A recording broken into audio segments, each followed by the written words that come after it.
아마 이런 제목을 보면 마음이 먼저 덜컥 내려앉는 분들이 많을 거예요. 같은 나이에 은퇴했는데 누구는 여행하고 누구는 폐지 줍는다. 이 문장 안에는 부러움, 두려움, 그리고 남 얘기 같지 않은 불안이 다 들어있거든요. 사실 은퇴라는 게 그렇잖아요. 회사 다닐 때는 다들 비슷한 시간에 출근하고 비슷한 리듬으로 살아요. 직급이 다르고 연봉이 달라도 회사원이라는 이름 하나로 묶여 있죠. 그런데 퇴직서 한 장 쓰고 나오면 그때부터는 완전히 다른 세상이 시작됩니다. 누가 더 잘 살았는지, 누가 더 준비했는지가 아주 노골적으로 드러나는 시기. 50대 이후의 삶이 잔혹하게 갈라지는 이유도 바로 여기에 있어요. 은퇴는 끝이 아니라 분기점이다. 많은 분들이 은퇴를 인생의 마침표처럼 생각해요. 이제 회사 생활 끝났으니 좀 쉬어야지. 고생했으니까 여유롭게 살면 되겠지. 그런데 현실은 정반대인 경우가 많아요. 은퇴는 끝이 아니라 아주 큰 분기점이에요.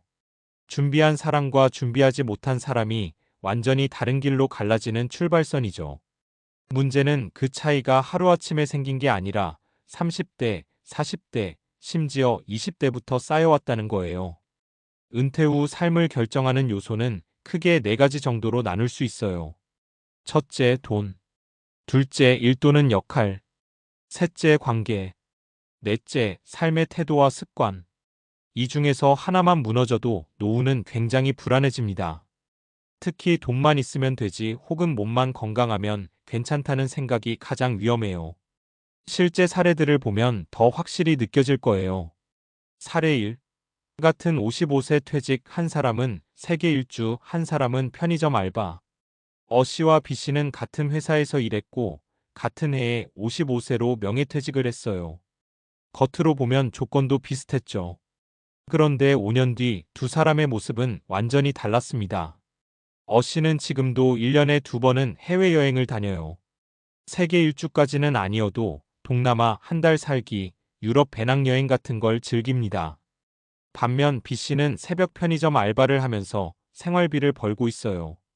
차이는 어디서 났을까요? 씨는 40대 중반부터 회사 말고도 내 수입원이 필요하다는 생각을 했어요. 그래서 퇴근 후에 자격증을 따고 퇴직 전에는 작은 임대 수익과 연금 구조를 만들어 놨죠. 소비도 철저히 관리했고요. 반면 B씨는 정년까지 버티면 퇴직금이 있으니까 괜찮겠지라고 생각했어요.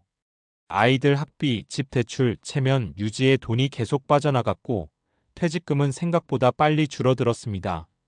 은퇴 후에 뭔가 해보려 했지만 이미 체력도 의욕도 예전 같지 않았죠. 이 사례에서 중요한 건 연봉의 크기가 아니에요. 은퇴 이후를 상상해 본 적이 있었느냐의 차이입니다. 사례 2. 돈은 있는데 하루가 괴로운 사람. C씨는 솔직히 말하면 성공한 은퇴자에 가까워요. 연금도 충분하고 자산도 안정적이에요. 그런데 본인은 은퇴 후 삶이 너무 괴롭다고 말합니다. 아침에 눈을 떠도 할 일이 없어요. 하루 종일 TV 보다가 괜히 가족들한테 잔소리하게 되고 내가 쓸모없는 사람 된 것 같아요. C씨는 평생 일을 중심으로 살아온 사람이었어요.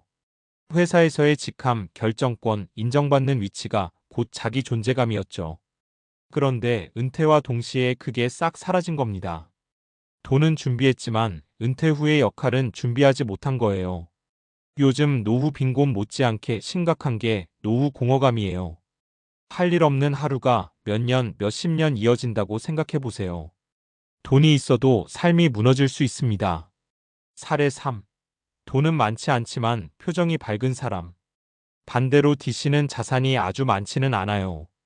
그렇다고 풍족하다고 말하기도 어렵죠. 그런데 이상하게 늘 얼굴이 밝아요. D씨는 은퇴 전에 지역 도서관에서 강의 봉사를 시작했어요. 본인이 평생 해온 일을 정리해서 나누는 거죠. 처음엔 무료로 하다가 나중엔 소정의 강사비도 받게 됐어요. 수입은 크지 않지만 삶의 리듬이 생겼고 사람들과의 관계도 이어졌습니다. D씨는 이렇게 말해요. 돈이 많아서 좋은 게 아니라 내가 아직 쓸모 있다는 게 좋아요. 이게 은퇴 후 삶의 핵심입니다. 얼마나 벌었느냐보다 어떻게 살아가느냐. 50대 이후 삶을 갈라놓는 진짜 기준. 은퇴 후 삶을 가르는 건 단순히 자산 규모가 아니에요. 은퇴를 미리 생각해 본 사람과 그렇지 않은 사람, 돈뿐 아니라 시간과 역할까지 준비한 사람, 배움과 관계를 계속 이어온 사람, 이제 끝났다가 아니라 이제부터 다르다고 생각한 사람, 이런 차이가 60대, 70대에 아주 크게 벌어집니다. 은퇴 준비는 부자가 되기 위한 계획이 아니에요. 최소한 여행하는 사람의 삶과 생계를 걱정하는 삶 사이에서 선택권을 갖기 위한 준비입니다. 지금 40대든 50대든 늦었다고 말할 수 있는 시점은 아니에요. 다만 한 가지는 분명합니다. 아무 준비도 하지 않으면 은퇴는 휴식이 아니라 생존이 됩니다. 오늘 이 글을 읽고 나도 좀 생각해봐야겠다는 마음이 들었다면 그걸로 첫 준비는 이미 시작된 거예요. 은퇴는 언젠가 닥칠 사건이 아니라 지금의 선택이 만들어가는 결과니까요. 그렇다면 여기서 자연스럽게 이런 질문이 따라옵니다. 도대체 무엇을 언제부터 준비해야 은퇴 이후 삶이 갈라지지 않을까? 이 질문에 답하려면 감정이나 경험담만으로는 부족하고 논리적 근거와 과학적 연구를 함께 봐야 합니다. 왜냐하면 은퇴 후 삶의 질은 개인의 의지보다 구조적인 요인과 인간의 뇌행동 특성에 더 크게 좌우되기 때문이에요. 은퇴 후 삶이 무너지는 가장 큰 이유 상실의 연속? 심리학에서는 은퇴를 복합 상실 멀터펄 로스 사건으로 봅니다. 하나만 잃는 게 아니라 동시에 여러 가지를 잃거든요. 정기적인 수입의 상실, 사회적 지위와 역할의 상실, 소속감과 인간관계의 약화, 하루를 구성하던 구조의 붕괴. 미국 심리학회 APA 연구에 따르면 은퇴 직후 35년 사이에 우울 증상과 인지 기능 저하 위험이 급격히 증가합니다. 특히 나는 이제 아무 역할이 없다고 느끼는 사람들이 가장 취약해요. 이건 의지의 문제가 아니라 뇌가 자극을 잃었을 때 나타나는 자연스러운 반응입니다. 인간의 뇌는 문제를 해결하고 의미 있는 역할을 수행할 때 가장 안정적으로 작동합니다.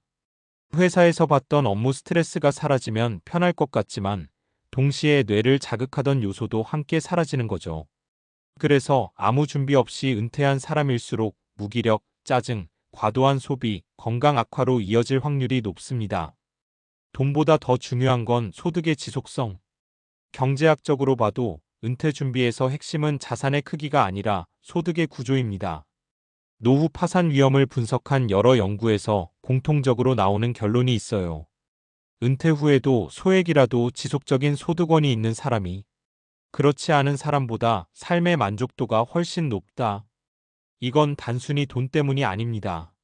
소득이 계속 들어온다는 건 다음 세 가지를 동시에 의미해요. 내가 아직 사회와 연결돼 있다는 신호, 소비에 대한 심리적 안정감, 미래를 계획할 수 있는 여유. 그래서 은퇴 후 여행 다니는 사람과 폐지 줍는 사람의 차이는 사실 연금 액수 하나로 설명되지 않습니다. 은퇴 전에 회사 외의 소득 경험을 해봤느냐, 혹은 한 번도 해보지 않았느냐가 훨씬 큰 변수예요. 인간은 자유보다 리듬에 더 잘 적응한다. 많은 사람들이 이렇게 말합니다. 은퇴하면 시간은 많잖아요.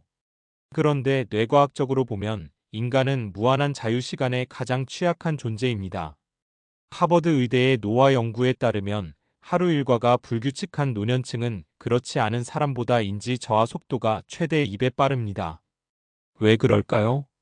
시간의 구조가 사라지면 뇌는 오늘 무엇을 해야 하는지를 끊임없이 결정해야 합니다.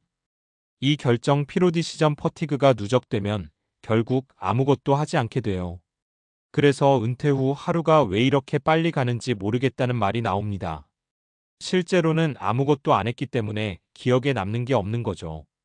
여행을 다니는 은퇴자들의 공통점은 돈보다도 자기만의 생활 리듬이 있다는 겁니다. 정해진 요일에 운동을 하고 공부를 하고 사람을 만나요. 반면 준비 없이 은퇴한 사람은 하루가 무작위로 흘러가고 그게 몇 년 쌓이면 삶 전체가 흐릿해집니다. 아직 젊은데? 라는 착각이 가장 위험하다. 50대 초반에 은퇴 준비 이야기를 하면 이런 반응이 많아요. 아직은 좀 이르지 않나요? 하지만 과학적으로 보면 지금이 아니면 늦습니다. 행동경제학에서는 이를 현재 편향 프레전트 바이어스이라고 부릅니다. 사람은 당장의 편안함을 미래의 안정성보다 과대평가하는 경향이 있어요. 그래서 은퇴 준비를 내일의 나에게 미루죠. 문제는 은퇴 직전이 되면 체력, 학습 능력, 도전 의지가 동시에 떨어진다는 겁니다. 실제로 60세 이후에 새로운 기술이나 소득 활동을 시작한 사람과 4050대에 준비한 사람의 성공 확률은 통계적으로 큰 차이가 납니다. 똑같이 열심히 해도 결과가 다르게 나와요. 이건 능력 문제가 아니라 뇌의 가소성과 체력의 차이입니다. 그래서 결론은 하나다. 은퇴 후 삶을 결정하는 건 운도, 퇴직금 액수도 아닙니다. 얼마나 일찍 은퇴 이후의 나를 상상해 봤느냐입니다. 돈은 충분한가가 아니라 흐름이 끊기지 않는가. 시간이 많은가가 아니라 쓸 구조가 있는가. 쉬고 싶은가가 아니라 계속 쓰일 수 있는가. 여행하는 은퇴자와 폐지를 줍는 은퇴자의 차이는 하루아침에 생기지 않습니다.